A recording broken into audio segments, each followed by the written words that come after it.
গত ভিডিওতে আপনাদেরকে দেখিয়েছিলাম গাড়ির কি খোলা হয়েছে। আজকে গাড়ির পিছন পার্ট ভেতরে সবকিছু সহ তো খোলাই হয়েছে। দেখতে পাচ্ছেন এখানে অনেক জং ধরে গেছে, অর্থাৎ পচা বলে একে। তো আমরা একটু বিচলিত না, আমাদের আশিক ভাই যে মিস্ত্রি সে আমাদেরকে ঠিক করে দিবে। এদিকে রায়হান বসে পড়ে সেই জং বের করছিল, কোথায় পচা আছে কোথায় খাওয়া আছে সেগুলো বের করছিল।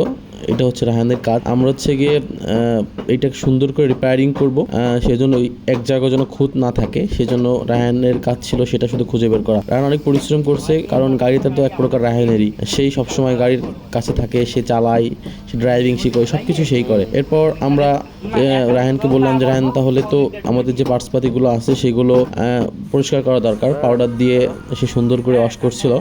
আমরা ওয়াশ করার পরে আমরা প্রত্যেকটা পার্টস ধুয়ে মুছে সুন্দর করে পরিষ্কার করে তারপরে আর কি আমাদের প্রত্যেকটা পার্টস লাগাতে হবে। আমরা কিছু নতুন মালামাল নিয়ে আসছিলাম গাড়ির জন্য। এদিকে আশিক ভাই এবং মাসুদ ঝালাই করছিল নিচের দিকে অংশ যেগুলো খেয়ে গিয়েছিল। এখানে অনেকটা নতুনের মতো হয়ে গেছে, আপনারা দেখতে পাচ্ছেন সামনে রং করা, তো এটা দেখতে অনেকটা নতুনের মতো। তো এদিকে ইঞ্জিন মিস্ত্রি ইঞ্জিন খুলে বসে আছে, রায়হান ওইদিকে জিনিসপত্রগুলো ধুচ্ছিল। তারপরে রায়হানকে বললাম, রায়হান তুমি হচ্ছে গিয়ে এইগুলো সুন্দর করে পরিষ্কার করার দায়িত্ব তোমার।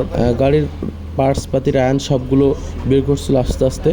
আমরা অনেকগুলো মালামাল কিনেছি যেগুলো আসলে গাড়ির জন্য অনেক প্রয়োজন ছিল। এগুলো পরিবর্তন করলে আমাদের গাড়ি আর কোনো সমস্যা থাকবে না, একদম নতুনের মতো হয়ে যাবে ইনশাল্লাহ।